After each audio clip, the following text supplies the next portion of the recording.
Yo l'équipe, c'est Coupure, j'espère que vous vous portez bien. On se retrouve aujourd'hui pour une toute nouvelle vidéo commentée sur la bêta de Dofus Rétro, les gars, avec plein de PVP. Par contre, je suis pas content. Ah, je suis pas content. Enfin, je suis pas content, en vrai, voilà. Mais petite parenthèse, les gars, en début de vidéo. Faut vous abonner, les gars. Faut vous abonner. Alors, je le demande pas souvent, hein. Enfin, quand je le demande, c'est un peu plus relax et abonnez-vous si vous voulez. Mais là, par contre, les gars, c'est abusé. J'ai été voir un petit peu les statistiques sur YouTube, sur ma chaîne YouTube. Les gars, 75% des viewers sont pas abonnés en moyenne. 75%. Les gars, là, à l'heure actuelle où je tourne la vidéo, on est un peu moins de 2800. Je sais pas quand est-ce que la vidéo va sortir. On aura sûrement déjà passé les 2800. Mais les gars, 2800 abonnés, 75% des gens qui regardent pas. Qu'est-ce que vous attendez pour tout faire péter, là, wesh? C'est abusé. Allez, le but de la chaîne, c'est quand même de représenter dignement le PVP sur Dofus Rétro. Même si des fois, un peu en rigolant, mais voilà. Et là, 75%, j'avoue, je suis un peu sur le cul. Bon, petit coup de gueule est passé. Ok.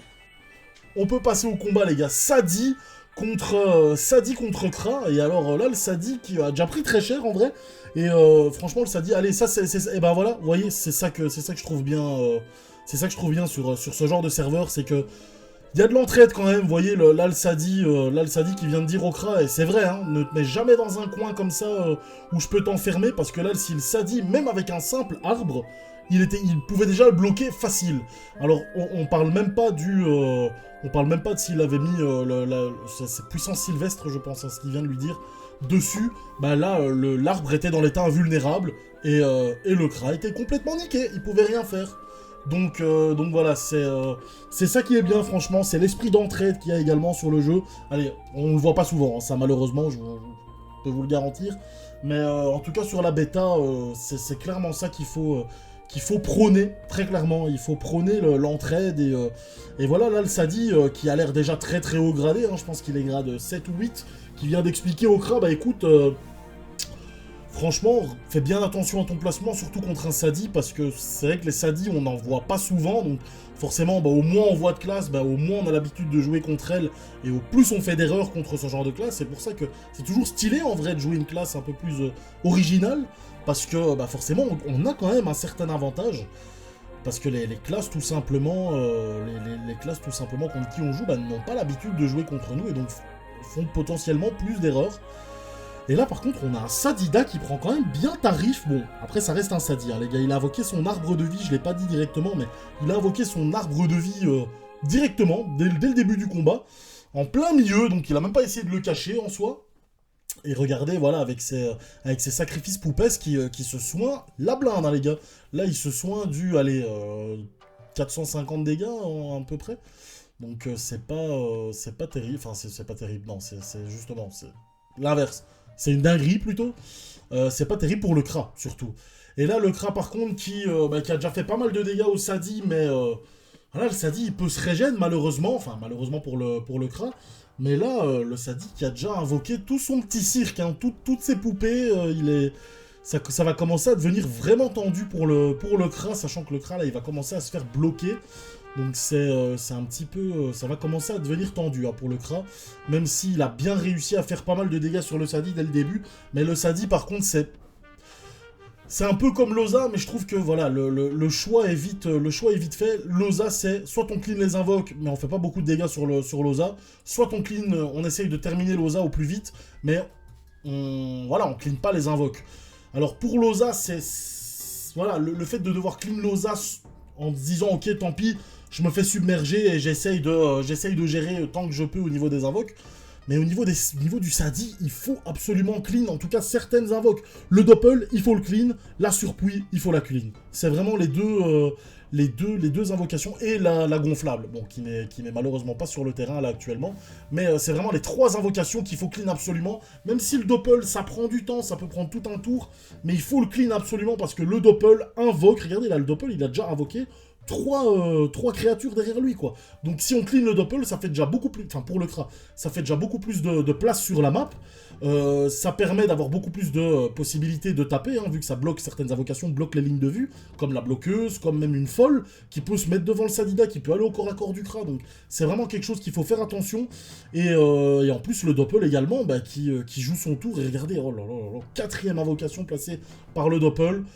5e invocation placée par le Doppel, et voilà, je vous le dis, hein, ça c'est vraiment quelque chose, il faut absolument le clean, sachant qu'en plus les invocations, bah, comme la folle, qui peut enlever des PA ou des PM, enfin, là, il y a déjà 2 folles du côté du Doppel, bon, le Sadi, lui, qui commence pas à invoquer ses folles non plus pour l'instant, qui a juste invoqué la surpuis, et la surpuis qui, elle, de son côté, bon, est un petit peu useless, hein, juste, oh là là, il a tenté de détacler 2 bloqueuses, donc ça c'est assez osé, hein.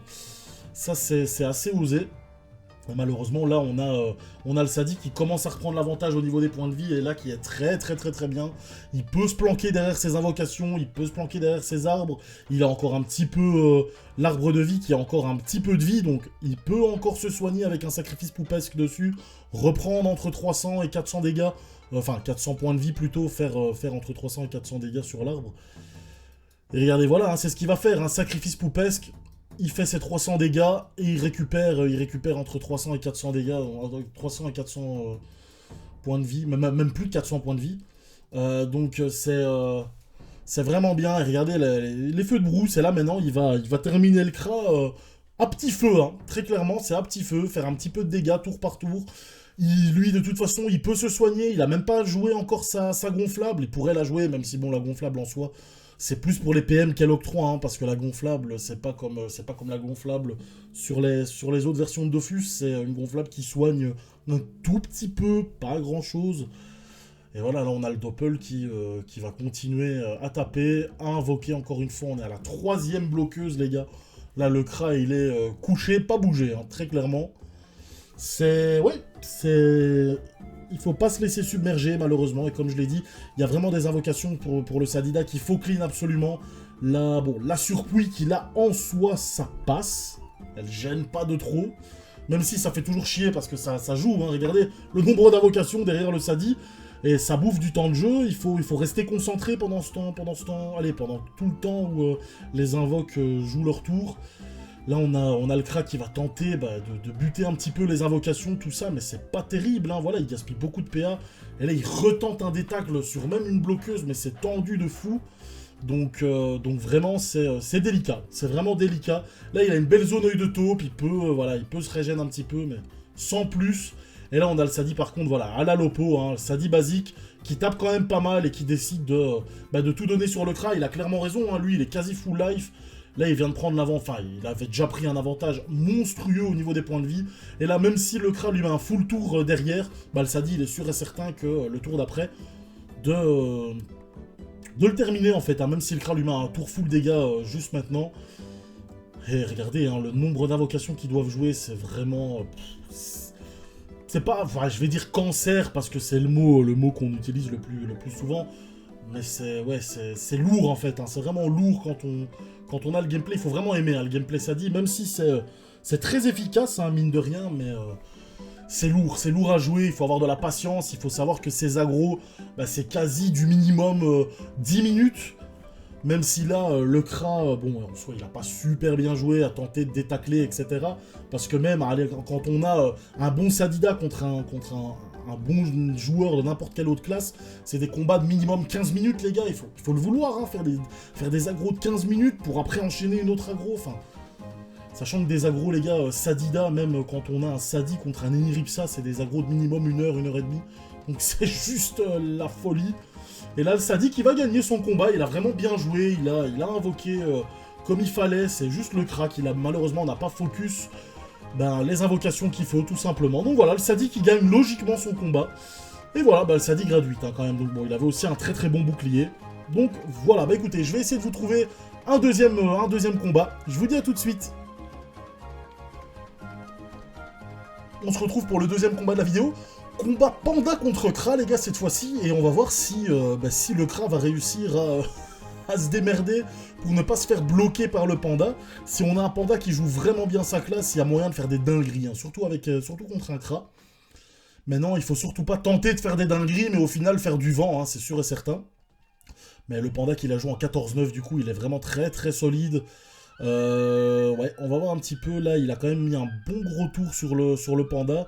Le panda qui directement se stab hein, pour éviter de se prendre des flèches de recul assez facilement. Et ça va partir sur des pans d'attaque. Il a clairement raison, il faut essayer de faire un maximum de dégâts, sachant qu'il a pris quand même pas mal de dégâts aussi. Bien évidemment, pas oublier la picole. On va voir si le panda va être au bâton champmanique. Là par contre, le panda Wasta qui est invoqué, hein, très logique. Pour éviter que le Kra puisse faire des coups de corps, donner des coups de corps à corps, même si je sais pas s'il l'a joué en épénisme, peut-être, je pense pas. Peut-être en loponaise, hein, vu qu'il arrive quand même à prendre l'initiative. Là, on a un panda qui est clairement en mode full rocks, hein, avec sa pioute verte. Et surtout le panda Wasta qui sert également à tacler, hein, les gars, c'est une des invocations qui tacle le mieux. Et là le Kra, attendez, je regarde, hein, ouais, forcément.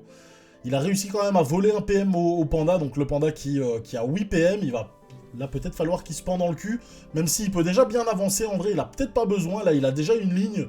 Il peut mettre des pans d'attaque là également, garder, essayer de récupérer un petit peu l'avantage point de vie que le Kra a pris, parce que là, le panda qui a pris quand même pas mal cher. Mais regardez, les grosses pans d'attaque, hein, 300, 263, 244, c'est vraiment des grosses patates qu'il arrive à mettre. Il arrive un petit peu à se planquer, là, c'est bien joué.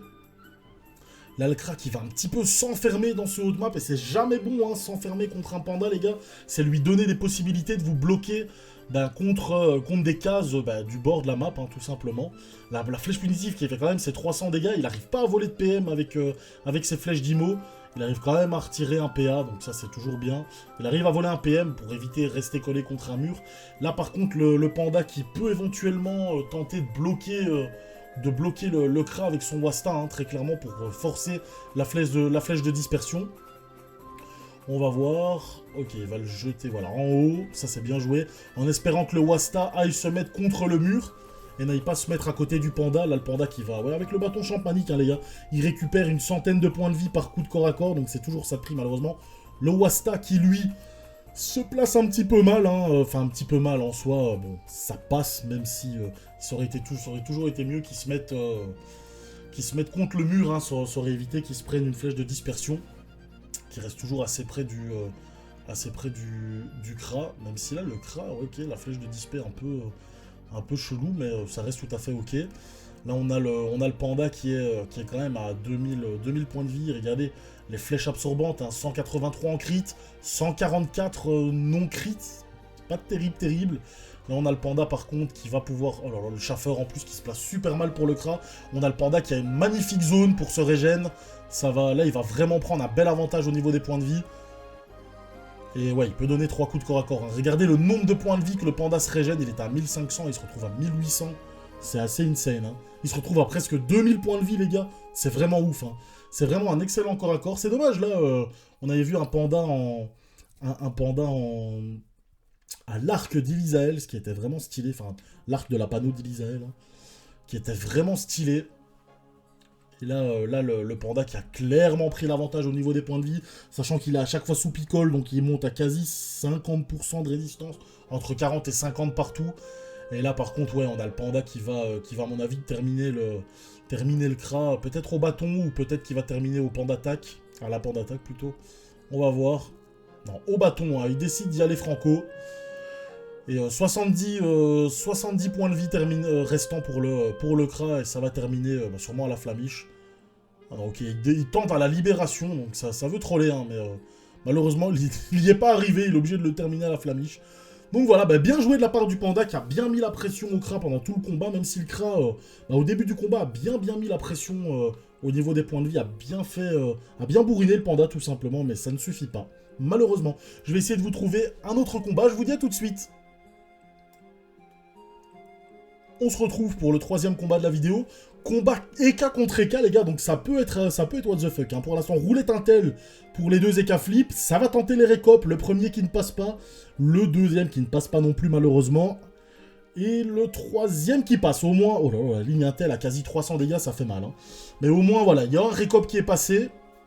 Mais on a un EK flip qui a quand même pas mal de points de vie. Roulette force, mais juste pour l'EK en face. Donc ça, c'est assez délicat.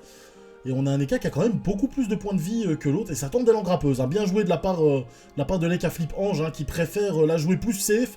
Et quasi mettre ses 900, allez, entre 800 et 900 dégâts. Donc c'est vraiment pas mal joué. On a un Eka qui se retrouve déjà à 2600 points de vie. Roulette passe-tour éventuellement. Serait-ce une roulette passe-tour? Non, roulette soin. Roulette soin, mais par contre, c'est l'Eka Flip Break Marien qui dispose de toutes les roulettes, de tous les avantages pour les roulettes. Donc, est-ce qu'il va tenter éventuellement des récops, sachant qu'il a roulette force plus roulette intelligence? Ouais, ça va tenter les récops. Hein. Le premier qui ne passe pas, malheureusement. Le deuxième en échec critique, il n'a pas beaucoup de chance sur ses récops. Il tente directement sa chance d'Eka. Ok, d'accord. Et c'est tout. Ok, bon. Échec critique aussi, mais sur la roulette. Roulette PO par contre, on va voir ce que l'Eka Flip va tenter, ce qu'il va tenter sous la chance. Éventuellement sortir une arachne, hein, c'est pour des buffs. Il sort l'arachne en crit, donc là l'Eka Flip qui est très très bien, hein, qui va savoir debuff la chance de son opposant, donc ça c'est vraiment bien pour lui. Est-ce qu'il va réussir à quand même lui mettre quelques dégâts?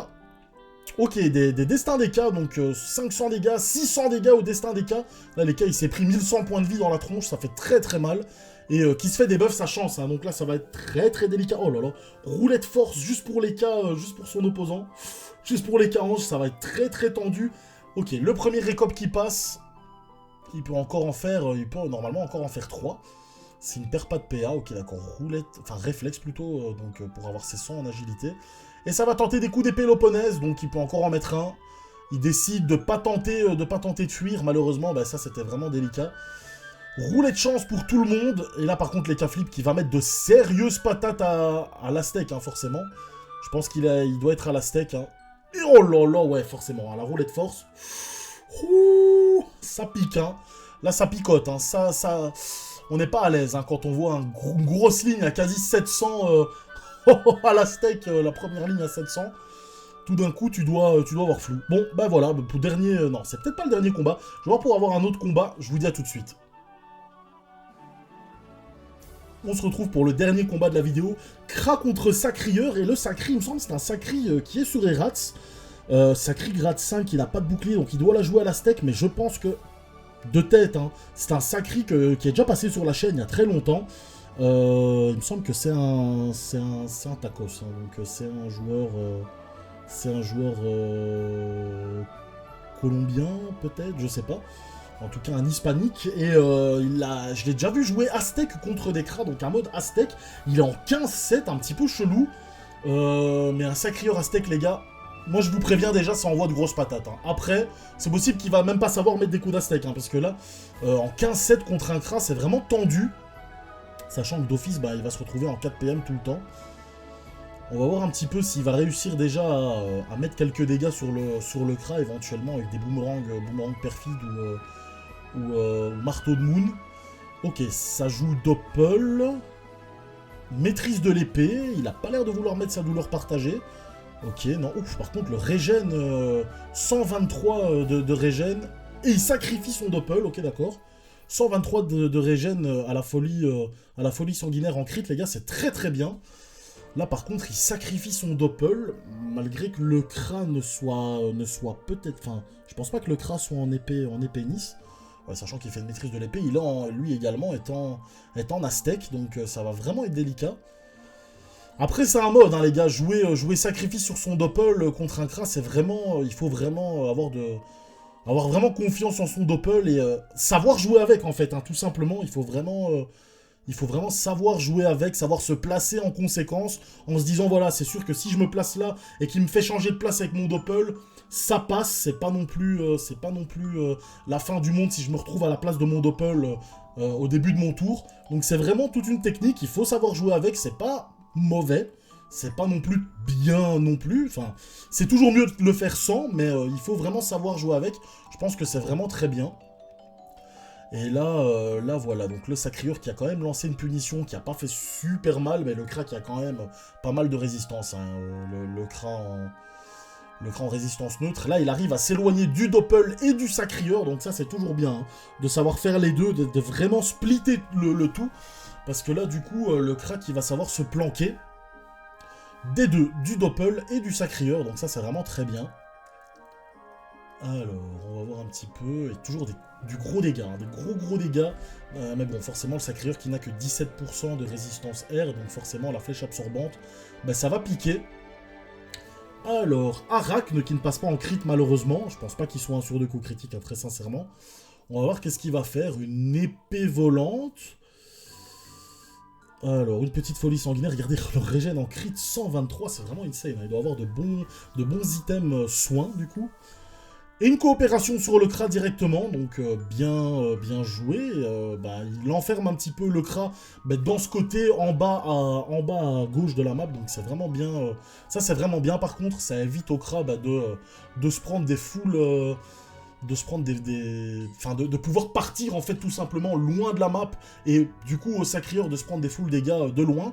Par contre là, le chaffeur qui troll un petit peu, qui rapproche le Sacrieur. Par contre là, le Kra qui décide de roxer l'épée volante, ok d'accord. De clean l'épée volante, c'est pas plus mal. Et là il va se prendre des gros dégâts, hein. Ok d'accord, la flèche XP.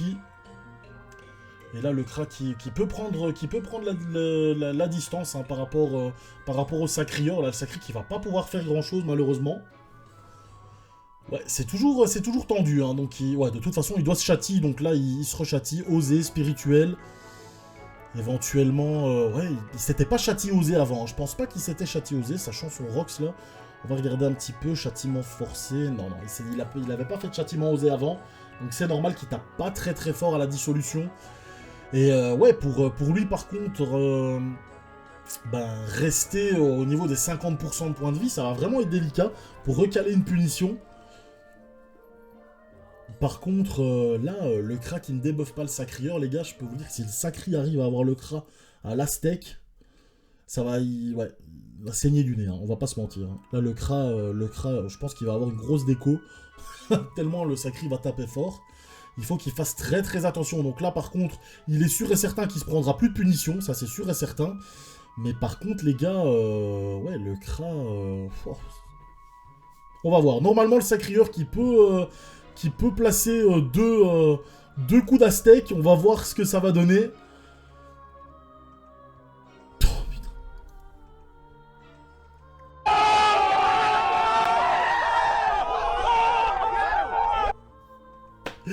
Voilà.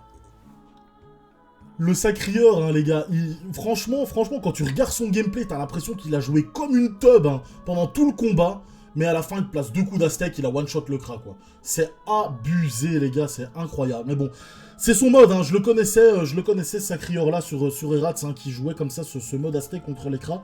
Il a clairement raison, hein, donc voilà. Bah écoutez, c'est la fin de la vidéo. Merci à toutes et à tous de l'avoir regardé. Et je vous dis à la prochaine, les frérots. Bisous!